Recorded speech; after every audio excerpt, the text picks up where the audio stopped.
사무엘하는 여러분 앞에 이름이나 이런 부분들 앞하고 동일합니다. 한 권의 책으로서 왕국의 두 번째 책들로 여러분 보시면 되겠고요. 기록자 똑같이 동일합니다. 사무엘, 나단, 갓 세 사람의 공동 기록물로 보고 있고요. 배경은 약간 다릅니다. 그 배경은 바로 어떻게 볼 수 있냐면 왕조가 바뀝니다. 왕조가.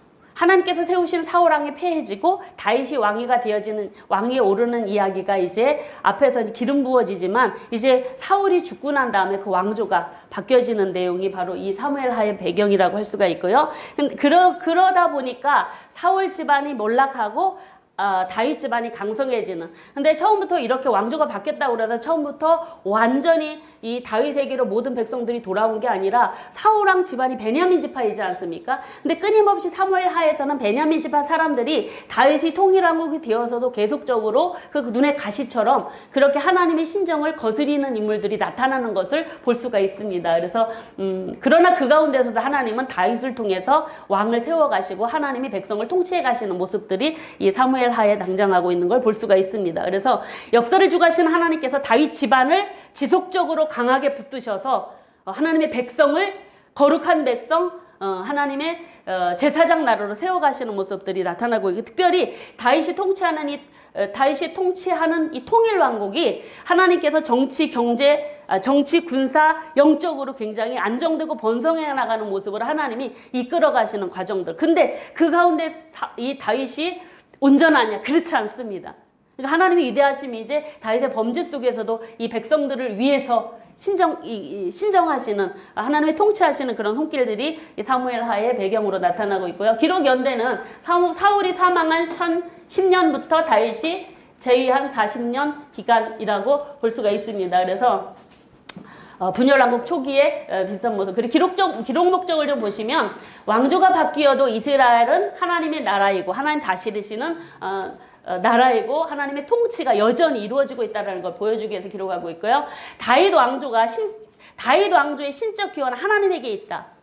근데 이때 사울왕이 죽고 나서 바로 북쪽에서는요. 이스보셋이 사울의 집안에서 왕으로 추대하는 일이 일어납니다. 그 사람들이 처음부터 사울 집안이 사울 죽자 막 다윗에게 다 달라온 게 아닙니다. 과정에 있었습니다. 그래서 이스보셋은 인간이 세운 왕, 다윗은 하나님께서 세운 왕. 그래서 하나님께서 인정하는 왕조가 누구냐? 다윗 왕조이다. 이걸 보여주기 위해서 사무엘하가 기록됐다라고 할 수가 있습니다. 그래서 결국 하나님의 신정 왕국에서는 하나님이 기름 부어 세운 자만이 바로 하나님의 신정 왕국을 다스릴 수 있는 자격이 있다라는 걸 보여주고 있죠. 그래서 우리가 앞에서 제가 말씀을 좀 빼뜨린 부분들이 있지만 사울을 두 번씩이나 살려준 다윗의 그 근본 목적 이유가 바로 뭐냐면 그가 하나님께서 기름 부어 세운 기름 부음을 받은 왕이었기 때문입니다. 하나님의 권위를 인정한 다윗입니다. 그러니까 하나님께서는 다윗이 뭐가 이뻤냐면 하나님께서 행하시는 일들에 그냥 수긍해 나가는 것입니다. 그 하나님께서 세우신 왕은 하나님과 똑같이 권위를 인정했다라는, 그래서 사울을 두 번씩이나 살려준 것입니다. 그런 부분들이 이제 다윗에게 하나님이 보시기에 다윗의 마음 안에 들어있는 모습으로 나타나고 있다고 할 수가 있습니다. 그래서 이 사무엘하도 근데 참 놀라운 것은 사울은 그렇게 두 번씩이나 범죄했는데도 하나님께 버림받았는데 다윗은 버림받지 않습니다. 참 그 은혜가 사무엘하 7장에 나타나고 있는 다윗의 언약 속에 담겨져 있다고 할 수 있습니다. 그래서 이 사무엘하의 본론 부분은 바로 왕과 언약을 맺으시고 그를 통해서 이스라엘을 다스리시는 하나님에 대해서 말씀해 주시고 있습니다. 언약을 맺으신 하나님. 그래서 이 사무엘하에는 이 하나님께서 다윗과 언약을 맺으시고 그 언약대로 다윗을 이끌어 가시는 하나님의 통치하심이 드러나고 있고요. 그래서 마지막 결론 부분에는 22장부터 24장까지는 다윗이 그 하나님, 교만한 자를 징계하시고 그리고 자기 일생송에 자신이 왕으로 다스리는 기간 동안 교만한 자신을 징계하시는 하나님에 대해서 하나님의 구원하심과 하나님의 징계하심을 찬양하는 내용이 마지막 모습으로 이렇게 크게 보기를 나눠볼 수가 있습니다. 그래서 사무엘 상하는 연결되어 있다라는 부분들, 우리가 이 부분들에 대해서 여기 사무엘 하의 내용은 사실은 왕과 언약을 맺으신 이 부분이 굉장히 중요합니다. 하나님께서 다윗의 범죄 속에서도 그를 붙들어 가신 건 당신이 언약하신 건 반드시 신실하게 이루어 가시기 때문입니다. 말씀하셨기 때문에 하나님께서. 그래서 그런 하나님의 모습을 우리는 볼 수가 있는데 그 첫 번째 그 중요한 부분들이 첫 번째 작게 보기의 첫 번째 주제가 이스보셋과 다윗입니다. 이 부분은 바로 뭐냐면 이 1장부터 4장까지이죠. 사울 왕조와 다윗 왕조가 계속 같이 가고 있는 과정입니다.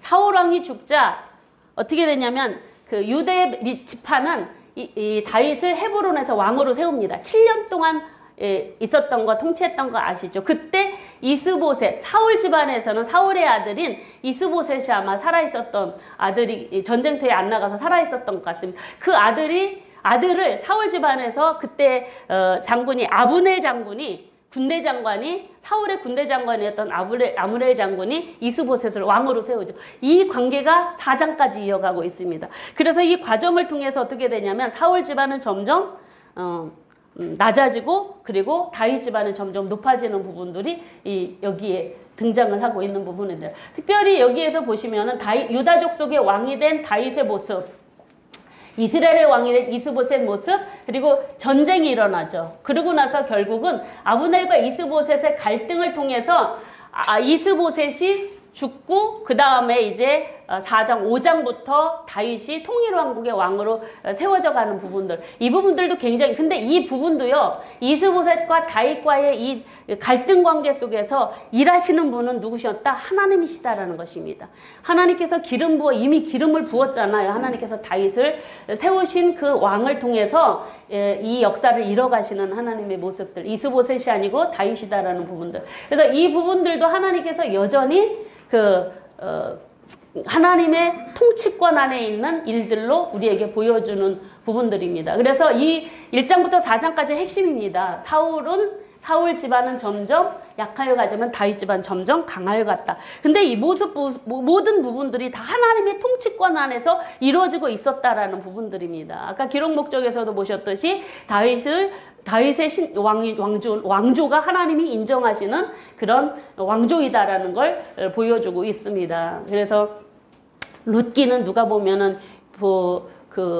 고부 간의 그런 사랑과 효의 이야기가 아니라 사사시대와 그 왕정시대를 잇는 그 다윗의 족보를 기록하기 위해서 룻기가 기록되었다라고 할 수가 있습니다. 4장에. 그래서 왜 뜬금없이 갑자기 다윗의 족보 이야기, 아버지 이세 이야기가 나오냐면 이 사무엘상과 연결하기 위해서 바로 룻기가 기록되어진 부분들이라고 여러분들이 같이 이해를 하시면 되겠고, 그래서 이렇게 갈등과의 관계 속에서 이스보셋과 다윗과의 집안이 점점 이렇게 대등하게 아주 대조적으로 박여져야 되는데, 특별히 아브넬과 이스보셋의 관계는 여러분들이 대충 아마 이해하실 걸로 압니다. 그래서 아브넬은 사울의 군대 장관이었고 이스보셋은 아들이었고, 근데 아브넬이 그 아버지 첩이었던 사람을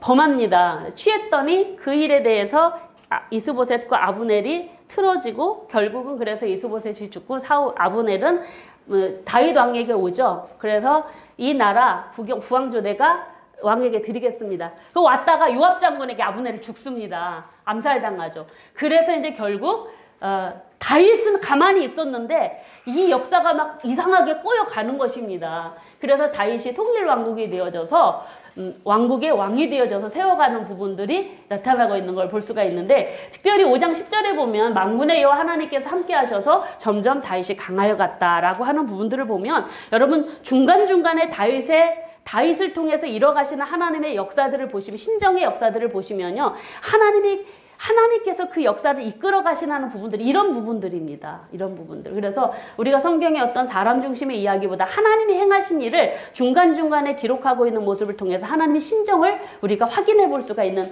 모습들이라고 할 수가 있습니다. 그래서 다윗은요, 그래서 하나님의 도우심과 은혜 속에서 이렇게 주변의 나라를 다 정복해 버리죠. 주변 나라 다 조공을 받습니다. 그래서 그 나라가 엄청나게 영토가 확장되어지는 글들이 일어나게 되지요. 그래서 이제 그러고 나서 통일 왕국이 되어진 다음에 그가 이제 언약궤를 옮기는 부분들 여러분 아시죠? 그래서 언약궤를 옮기는 부분 중에 수레로 옮기다가 소가 움직여서 넘어지는 바람에 우사가 그 자리에서 죽임을 당하는 일. 근데 이 부분에 대해서도요. 민수기서 4장 15절에 보면은 그 성물은 언약궤 고아자손 외에는 함부로 만지면 안 됩니다. 근데 그 규례를 우사가 어겼습니다.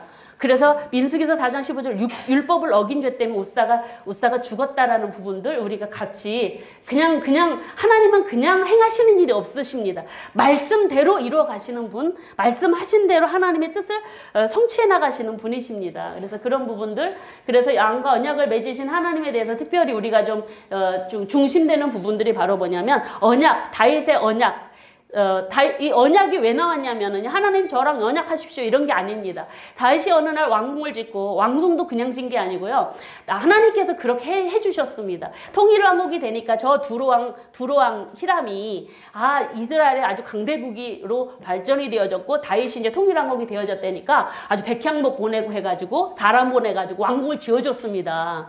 얼마나 정말 복받은 사람인지 그렇게 남이 와가지고 지어주기까지. 그리고 자기는 다윗성에 좋은 데서 살다 보니까 하나님의 언약궤는 천막에 있는 거예요. 마음이 너무 아픈 것입니다. 그래서 하나님 나는 백향목궁에 있는데 하나님의 궤는 저 휘장 안에 있구나. 그래서 마음이 너무 아프니까 하나님 성전 짓고 싶다. 이 마음이 다윗에게 있었습니다. 그래서 나단 선지자에게 이야기를 하지요. 내가 성전 짓고 싶은데 하나님 어떠신지 모르겠다. 그랬더니 나단 선지자가 하나님으로부터 응답을 받아옵니다. 뭐라고 말씀하시냐면 왕이시여 성전 건축은 하나님 허락하시지 않으십니다. 다만 주신 언약이 있습니다. 하나님께서 왕에게 주신 말씀이 있으십니다. 그러면서 하시는 언약의 말씀이 사무엘하 7장 말씀이십니다. 그래서 그 언약의 내용을 보니까 내 씨를 내 뒤에 세워 그의 나라를 견고하게 하리라. 그는 내 이름을 위하여 집을 건축하실 것이요 나는 그의 나라를 영원히 견고하게 하리라. 그리고 내가 내 앞에서 물러나게 한 사울에게서 내 은총을 빼앗은 것처럼 그에게는 빼앗게 아니하리라. 내 집과 내 나라가 내 앞에서 영원히 보존되고 내 왕위가 영원히 구하리라 하셨다 하라. 지금 나단이 하나님의 말씀을 그대로 다윗 왕에게 전달해주는 내용입니다. 다윗은 뭐라 그러냐면 성전 짓고 싶다니까 하나님께서 네 왕이 계속되게 내가 이어줄게. 네 후손들이 계속 가도록 사울처럼 안 버릴게. 다윗이 2번이나 그렇게 끔찍한 죄를 범함에도 하나님께서 그를 계속적으로 이끌어 가신 이유는 이 말씀 때문이었습니다. 언약 때문에. 하나님 말씀하셨으니까. 그 부분들 하나님은 말씀하신 대로 신실하게 이뤄가시는 분, 언약의 말씀대로. 그런데 여러분 우리가 사무엘 아마 역대하에서 여러분 공부하실 때도 아마 살펴보시게 되겠지만 이 언약의 내용이요 역대하와 좀 다릅니다. 약간. 그래서 이 부분, 이 파란 글씨로 되어 있는 부분이요, 이 지금 사무엘상 16장에서 내 집, 다윗 네 집, 네 나라, 다윗 나라, 그리고 네 왕이 이렇게 얘기하지 않습니까? 그런데 그 사무엘 역대상 17장 14절에는요.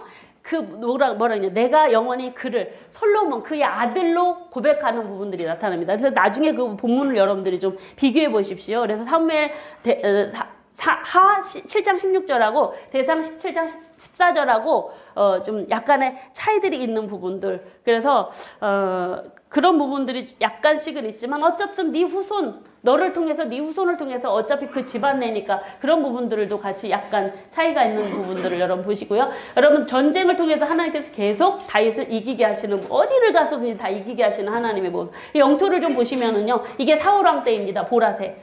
이 녹색은 다윗 때, 그리고 이 주황색은 솔로몬 시대의 영토입니다. 이렇게 놀라운 하나님의 은혜를 베풀어 주시는 그런 모습들. 그리고 다윗이 누구 언약을 지킵니까? 누구와의?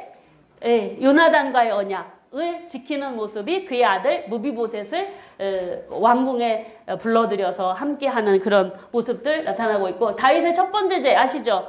밧세바를 간음한 거. 그리고 근데 이건 고의적인 죄거든요. 그러고 나서 하나님 보시기에, 여러분 성경 보십시오.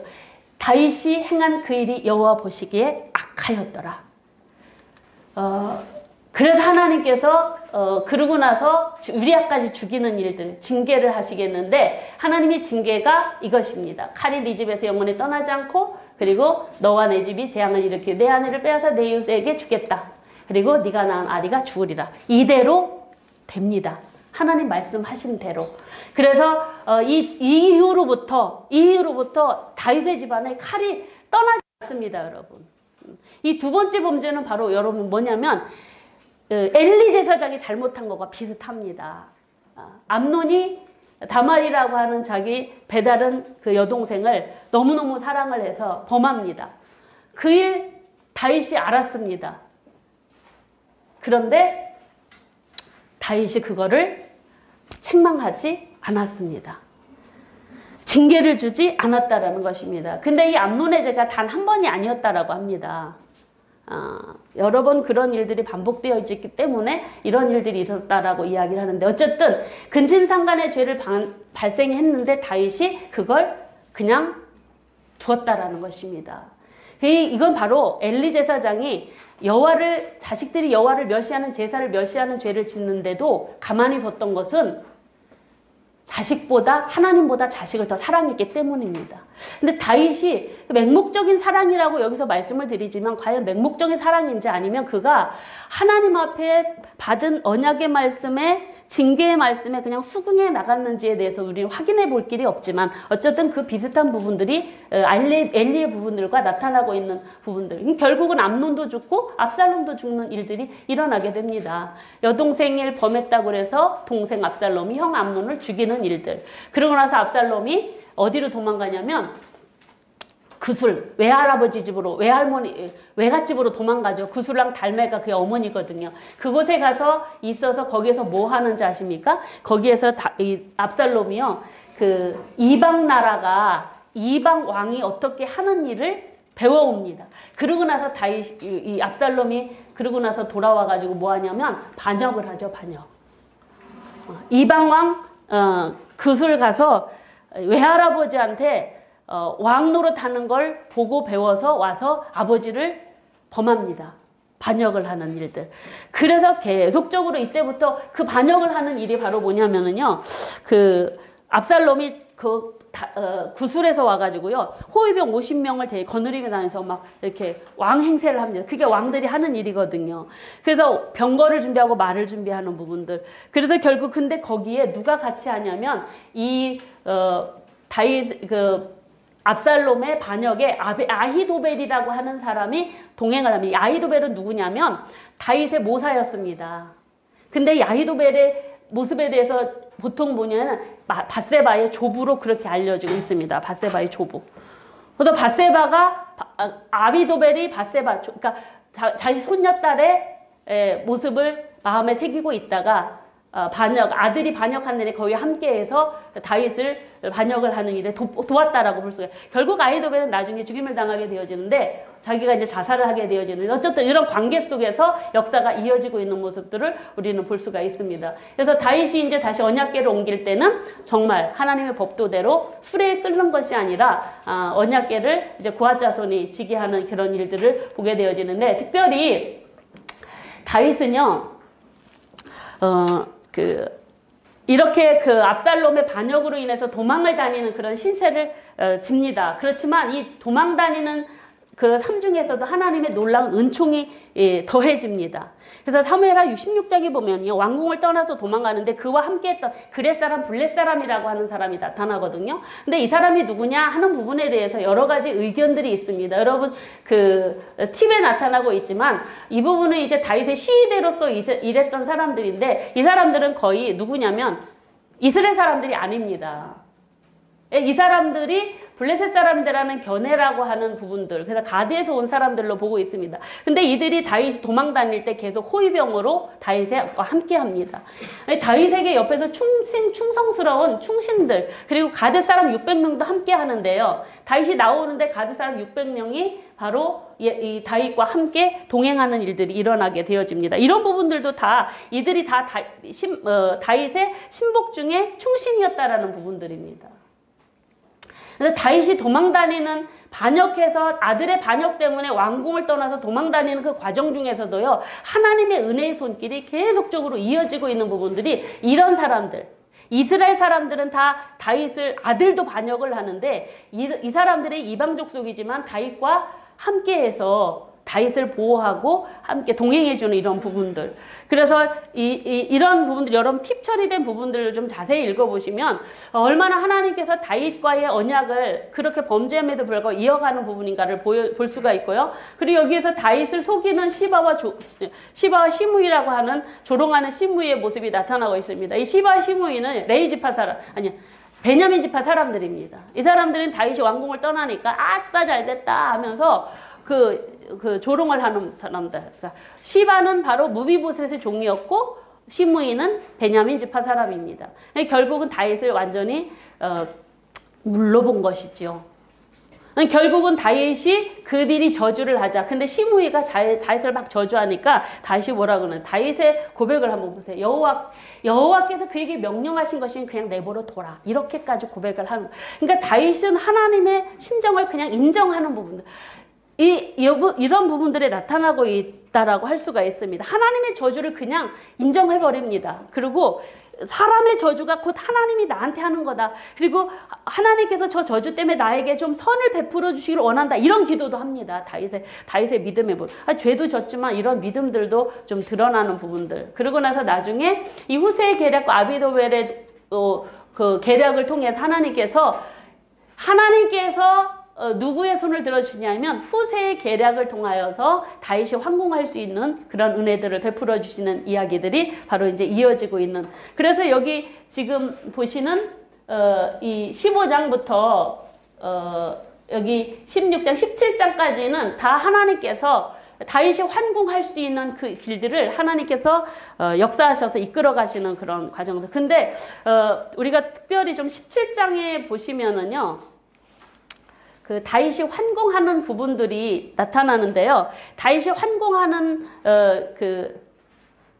다윗이 환궁은 아직 아니고, 그래서 이제 이런 과정들을 통해서 다윗이 환궁하는 일들이 일어나게 되어지는데 하나님께서는요, 압살롬을 이미 죽이기로 작정을 하셨습니다. 그래서 전쟁이 일어나게 되어지죠. 근데 다윗이 어디까지 하나님의 도우심을 얻냐면 그들이 이제 요단 동편 후세와 이 아히도벨의 계략 가운데에 이 다윗이 요단 동편을 마하나임 쪽으로 도망가게 되어지는 그 강까지 건너가게 되는 일이 있습니다. 근데 놀라운 일이 바로 뭐냐면 그 마하나임으로 요단 동편으로 가면 사실은 유다 백성들 족속이 많지 않기 때문에 요단 동편은요, 베냐민 족속 그 길랏 야베스 마하나이면 다 사울 집안이거든요. 근데 그곳에 갔는데 하나님께서 다윗을 돕는 손길들을 보내주십니다. 그게 바로 암몬 족속 사람 소비, 그 다음에 로데발 사람 마길, 길레 사람 가르실레. 이 사람들을 통해서요, 그 요단 동편에 피신했을 때 그들의 일행에게 먹을 것, 물품들을 다 제공해 주시는 은혜들을 베푸십니다. 결국 그들의 도움으로 다윗의 군대와 압살롬의 군대가 전쟁을 해서 결국 다윗의 군대가 승리를 하게 됩니다. 근데 여러분 18장 8절에 보시면은요, 이 전쟁에서 하나님께서 어떠한 은혜들을 베풀어 주시냐면 다윗이 전쟁에서 승리하는 부분들을 하나님께서 행하신 이름을 보여주고 있습니다. 18장 8절 말씀을 보시면 그날의 숯불에서 죽은 자가 칼에 죽은 자보다 많았다라고 말씀하십니다. 이것은 바로 다윗의 군대가 뛰어나서 전쟁에서 이긴 게 아니라 군대가 많아서가 아니라 하나님께서 도우셔서 다윗의 군대를 통해서 압살롬을 죽이시고 승리케 하셨다라는 그런 말씀을 하고 있는 것입니다. 그래서 다윗은요, 하나님과의 언약 가운데서 계속적으로 하나님의 도우심과 은혜를 경험하는 모습들 나타나고 있습니다. 그래서 다윗이 귀환하는 과정들도요, 하나님께서 조금 문제들이 있었지만 하나님께서 은혜를 베푸셔서 다윗이 귀환할 수 있도록 합니다. 근데 그 중에 사건 하나만 좀 말씀을 드리면, 이 귀환하는 과정 중에 다윗이 황궁하는 과정 중에 아무도 다윗을 빨리 왕궁으로 오십시오 하는 지파가 없는 거예요. 북지파도 납지파도. 그래서 다윗이 먼저 나섭니다. 19장부터 20장 내용입니다. 가보면 뭐라 그러냐면, 유다 지파한테 야 너 우리 같은 지파인데 니네 왜 빨리 가만히 안 있어? 나 좀 빨리 데려다 왕궁에다 좀 오라고 그래. 지금 유다 동편에 있으니까. 그랬더니 이 사람들이 유다 지파 그래 내가 조건 해줄게. 요압 장군이 지금 군대 장관인데 아마샤 장군을 내가 내 군대 장군을 해워줄게. 그래서 다윗이 황궁을 합니다. 근데 그렇게 해서 황궁을 하는데 북지파에서 뭐라 그러냐면 야 왜 니네만 유대 지파인데 왜 니네만 다윗 왕을 모셔왔냐? 우리한테 의논도 안 하고 니네만 했냐? 라고 하면서 이게 시비가 일어나는, 그래서 일어난 게 세바의 반란입니다. 그래서 유다 지파 단독으로 황궁이 이뤄진에 대해서 불만을 품은 베냐민 사람 세바가 반란을 일으켰고, 그래서 그 반란이 다윗의 환궁 과정 중에 세바의 반란이 일어나는 일들이 일어나게 됩니다. 근데 그 과정 중에 또 요압 장군은요, 다윗이 세운 이 유다 지파의 아마샤 장군을 암살해버린 일들이 일어나게 되지요. 근데 여러분, 다윗을 옆에서 신복 중에 신복으로 다윗을 도왔던 그 군대의 이야기들이 나중에 나타나는데 23장에 가보면, 근데 거기에 보면은요, 요압이라고 하는 사람은요, 다윗이 처음에 왕위에 오를 때부터 그가 세바의 반란까지 다윗이 다 평정을 합니다. 그런데 요압이요, 3인의 누 안 들었고요. 30명에도 안 듭니다. 다윗이 내 장수들이라고 임명한 그 명단에 요압 장군 명단이 없습니다, 여러분. 확인해 보십시오. 읽어보시고. 그렇게 위대한 일을 많이 했는데.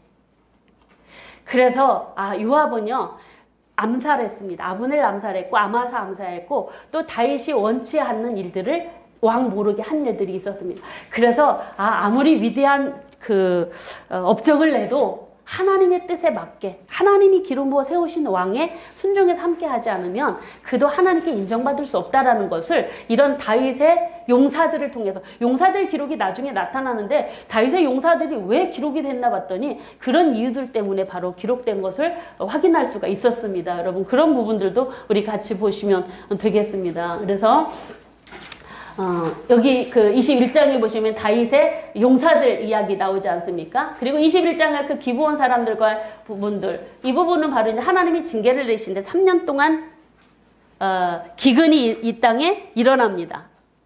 왜 기근이 일어났나? 하나님께 기도를 했습니다. 다윗이. 그때 하나님 말씀하십니다. 뭐라 그러시냐면 사울의 너희가 범죄한 게 있다. 라고, 그래서 사울과 그 피를 흘린 그 집으로 말미암아 기브온 사람을 죽였기 때문이다 라고 그렇게 이야기를 합니다. 그래서 기브온 사람을 불렀습니다. 야, 니네 어떻게 하면 이 나라를 위해서 복을 빌겠냐. 아마도 기브온 사람들은 이 사울이 행한 일 때문에 아마 원망이 막 가득 차서 그래서 하늘에 그 원망이 닿아서 기근이 온 것 같습니다. 근데 왜 사울이 왜 기브온 사람들을 죽였느냐라는 부분에 대해서 여러분 팁 처리된 부분들이 있을 텐데, 거기 참고해 보시면은 이 기브온 사람들은 여러분 여호수아가 가나안 땅을 정복할 때 아모리 사람 중에 남은 사람, 그들과 언약을 맺어서 남은 사람들이지 않습니까? 그래서 그들은 성막에서 물을 깃고 나무를 패는 사람들이었지 않습니까? 근데 어느 날 사울이 아마 왕이 되었을 때 이 기브온 사람들을 쫓아내고 죽이는 인종청소를 한 적이 있었다라고 합니다. 그 5절을 보시면. 그래서 사울이 유다 족속 중에 이 사람들을 죽이려. 근데 그 이유가 뭐였냐면 유다 족속을 향한 열심 때문이었다고 하니까, 사람 잘 보이기 위해, 백성들의 인정받기 위해서. 그래서 백성들에게 인정받기 위하여 그냥 이방 족속들을 다 진멸해버린 겁니다. 그때 이제 누구도 뭐냐면 신접한 여인들도 다 쫓아낸 일들. 그때가 언제냐? 사울이 왕으로 세움받았을 때였을 것이다라고 보기도 하고, 블레셋 침략을 받아서 두려움의 길보아 전투 전에 신접한 여인을 찾았을 때 그때였을 것이다라고 보기도 합니다. 그래서 중요한 것은 사울이 왜 기브온 족속을 죽였냐? 사람, 백성들 눈치 보니라. 그래서 결국은 그것 때문에 기근이 왔는데, 그래서 이제 하나님께 기도를 했더니 그래서 기브온 사람들을 불렀더니 어떻게 해주랴 그랬더니, 사울의 자손 7 주십시오. 우리가 처형해야지 원망풀이가 될 것 같습니다. 그래서 다윗은 무비보셋 요나단의 아들 빼고 첩 리스바의 사울의 첩 리스바의 두 아들, 딸 메랍의 아들 5을 줘서 이 기브온 사람들이 처형하게 합니다.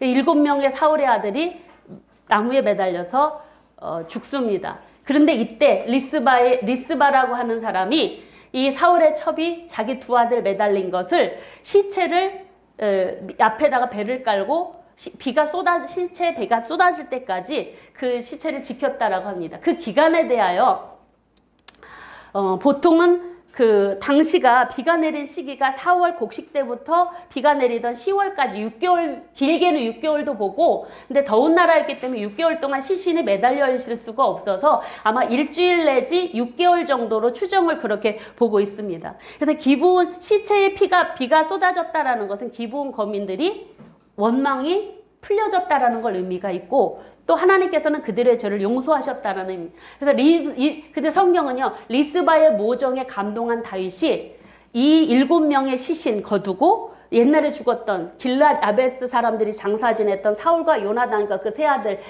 말기수와 데려다가 장사 지내줍니다.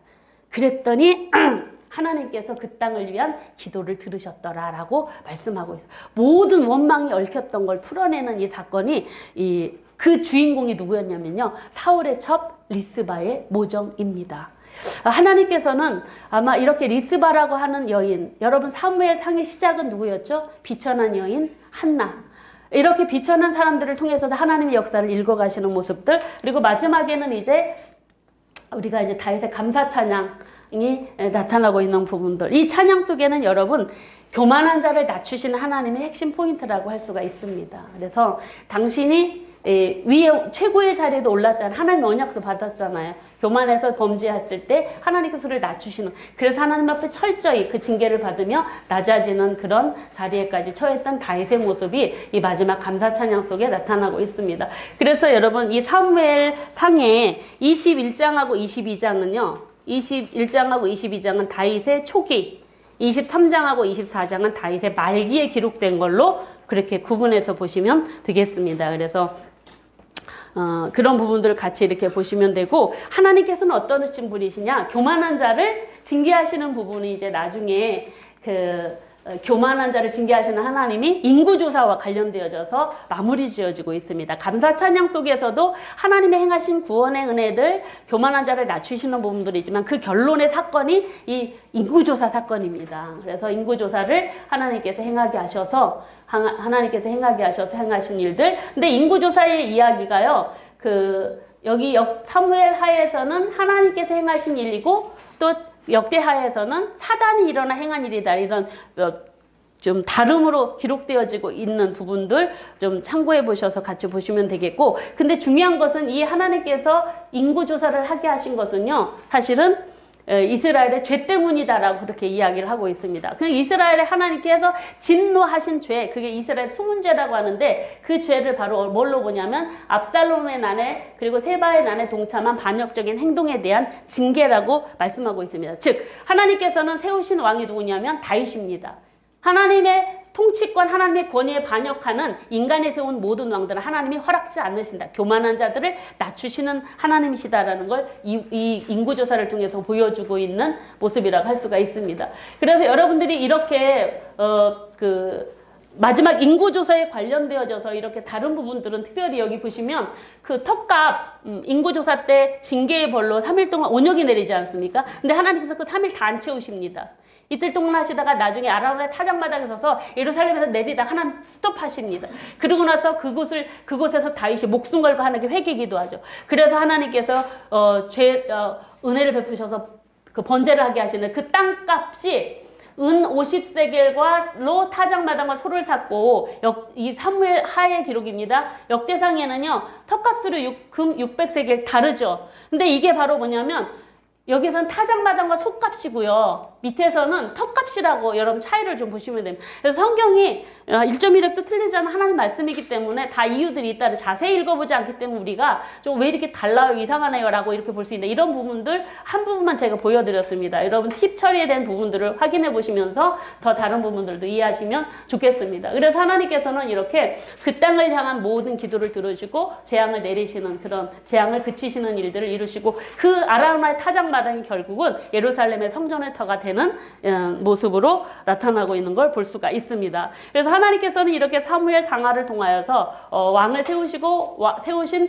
왕과 언약을 맺으시고 하나님의 백성을 다스려 가시는 신정의 역사를 이 사무엘 상하를 통해서 보여주시고 있습니다. 그래서 하나님께서는 비천한 여인을 통해서 이 왕정 시대를 이뤄가셨고, 그리고 또한 교만한 자는 낮추시는 하나님으로 우리에게 보여주시고 있습니다. 하나님이 원하시는 모습, 하나님의 택한 백성이 왕이든지 제사장이든지 선지자이든지 다 하나님 백성이다. 하나님의 말씀에 순종해야 되고 하나님만 믿고 의지해야 되고, 그리고 하나님만을 온전히 높여드려야 된다라는 부분들을 이 사무엘 상하를 통해서 우리에게 보여주십니다. 낮아진 자 높여주시고 높인 자 낮아주신 하나님, 공의를 행하는 자 반드시 공의로 갚으시는 하나님, 이 부분들이 바로 우리가 이 사무엘 상하를 통해서 보아야 될 부분들입니다. 이런 부분들이 되어지는 것은 바로 하나님의 왕이시다라는 걸 확인했을 때 우리가 가능한 일입니다. 여러분, 하나님께서 세우신 왕을 통해서 하나님의 백성들을 위해서 다스려 가시는 신정이야기 사무엘 상하를 통해서 여러분들이 우리가 다시 한번 생각해 볼 것은 우리들의 왕, 진정한 왕은 하나님이시고 예수 그리스도이다라는 사실을 여러분 기억하시고, 우리가 마지막으로 왕이신 나의 하나님 찬양하시고, 좀 시간이 갔지만 왕이신 하나님 찬양하시고 우리의 왕이신 하나님 다시 한번 확인하면서 우리의 헌신된 마음을 고백하는 시간 되기를 소원합니다.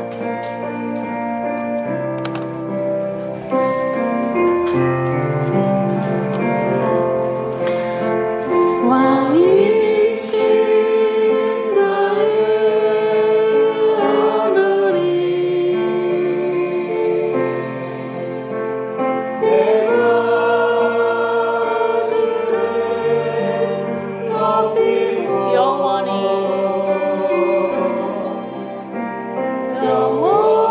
주의 이름을 송축하리이다.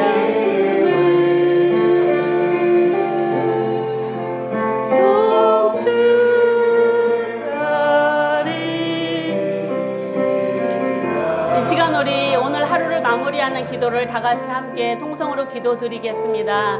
하나님, 내 안에 정말 하나님만을 왕으로 내가 모시고 있는지, 그분의 말씀을 정말 내가 순종하고 있는지, 그분만을 내가 어떤 상황 속에서도 믿고 의지하고 있는지 우리의 믿음을 확인해보고, 그리고 우리가 그 하나님만을 위대한 하나님으로 선포하며 나아가는 우리가 되기를 원합니다. 우리의 믿음을 우리 다시 한번 하나님께 고백하고 다짐을 하나님께 올려드리고 통성으로 올려드리고 제가 마무리 기도로 마치도록 하겠습니다. 할렐루야. 좋으신 하나님 감사합니다. 연약하고 부족한 저를 사랑하셔서 이렇게 하나님의 거룩한 자녀 백성으로 삼아주시고 우리를 하나님의 거룩한 제사장으로 세우셔서 이 땅에 하나님의 뜻을 이루어 가시기를 하나님의 거룩한 마음과 뜻을 이 사무엘 상하서를 통해서 보았사오니 하나님 감사를 드립니다. 우리에게 은혜 주시고 능력 주시어서 우리 안에 있는 하나님의 놀라우신 은혜를 잊어버리지 않게 하시고 우리를 불러주시고 세워주신 하나님, 우리를 하나님께서 이 자리에 있게 하신 하나님은 우리의 위대한 왕이신 하나님이신 줄로 믿사오니 우리 하나님 아버지 앞에 그렇게 살아갈 수 있도록 하나님을 왕으로 모시고 그분만을 믿고 의지하며 순종하며 살게 하여 주시옵소서. 오늘도 하나님이 함께 하심을 믿고 예수님의 이름으로 기도합니다.